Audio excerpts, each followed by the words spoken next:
Hi everyone, this is Bryn, and thanks for stopping by. Today we are going to be working on reflective images.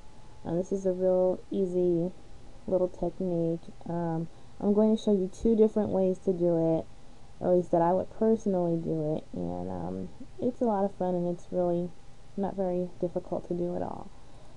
Okay, so let me get rid of these two layers here. Okay, now you see here that I have the word typed out in all caps in Century Gothic, reflective image, just really easy. Now what I'm going to do is come down here to the layers palette and make a new layer above the white layer. You see that I have a white layer and then I have the word reflective image on a different layer.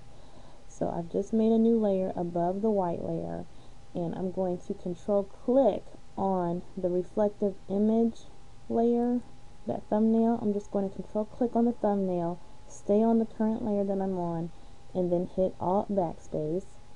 And what that does, I just hit Control D to deselect that image, and what that has done is in this middle layer below, it's made another image, but this is just a raster layer, and this is where we will be making our reflection. So let me unhide the top layer. Now what we need to do is to make a mirror image. So I'm going to go over here to my toolbox and select the move tool, or shortcut you can just hit the letter V if I'm not mistaken,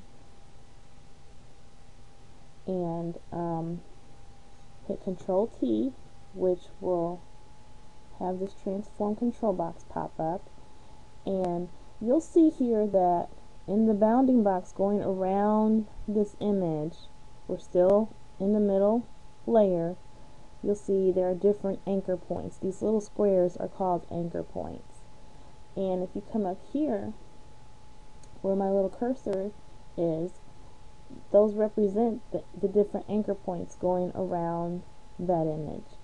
What we are going to do is change the reference point to the bottom middle, this one right here, and then I'm going to hit Edit, Transform, Flip Vertical, and voila, we have a reflective image. Now, I told you I was going to show you two different ways to do this. So the first way is using the gradient tool, which is right here in this toolbox. So what I will do is make another layer above this black layer, and I'm going to go to the gradient tool. Now if you look up here in this little box, there are different ways that you can make your gradient. What we need is the tool that goes from the foreground color to a transparent background. This one goes from black to white, which is the foreground and background color, but we want it to go from foreground to transparent. So that's the one I'm going to select. Okay. Now what I'm going to do next is hit Control and apostrophe. This makes the grid pop up, and the reason why I'm doing that is because when I do my gradient tool, I want to make a perfectly straight vertical line, because sometimes you can't get it quite right, or it might be a little crooked, and what will happen is that your angle on your gradient will be crooked as well. So that's why I've turned the grid on. So now we're on this new empty layer above the black layer.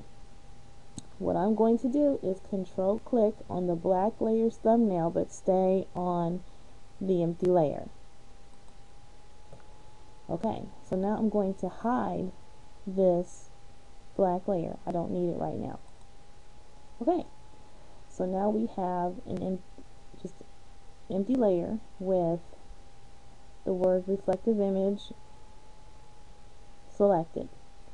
So now I'm going to use my gradient tool, and it doesn't really matter where, on what letter or where you're by, just try and stay in this area. So what I'm going to do is just click and drag it from like the top of the selection, not quite to the bottom of the selection. And you see what's happened. I'm going to hit Control D, which will deselect, and then I'm going to hit Control apostrophe again to get rid of the grid. And you see here we have it kind of black and then gradually fading away. So now I'm going to go to my opacity and change my opacity to about let's say anywhere from 30 to 50, whatever you are happy with. I think I'll use 40. Okay, I like that. Now I'm going to hit enter. What I will do next is go up to my filter, go to blur, then to Gaussian blur, and I'm going to keep my radius here at 7, and I'm going to hit OK. And we're done. That's my first method. So now I'm going to hide that and just drag it down here since we don't need it right now. Now we still have this empty, this black layer that we didn't even really do anything with. I'm going to unhide that and show you my second method of doing this. So now what I will do is go over here to the fill and hit 0%, all the way down to 0. So it's gone. I mean, it's still there, but it's completely invisible. So now I will double click on the layer and bring up my layer style box. And what we are going to do is go to gradient overlay. Now we want to keep it up linear, but I'm going to hit reverse so that the black is up on top and it gets lighter as it goes down. Now because the color is white and we don't want that, we want it to go to a transparent color, because you might be using this on a layout. Even though the background is white, you might be using this on a layout and you don't want it to be white. So we're going to just click on the actual gradient part and come here to the presets and select foreground to background, or foreground to transparent, excuse me, like we did before, and then hit OK. Now if you're happy with the way this looks, then fine. You know, I didn't really change anything. You can come in here and move things around, like but the only thing I would do is maybe back up these little anchors a little bit, but not much, because you want it to kind of gradually go away as you go down. So I'm going to click OK, and I'm going to click, no, actually let's change the opacity to about, I think I had it at 40 before. Yeah, we'll do that again and hit OK. And then we will go to filter, and I'm just going to click on the Gaussian blur again. And there you go.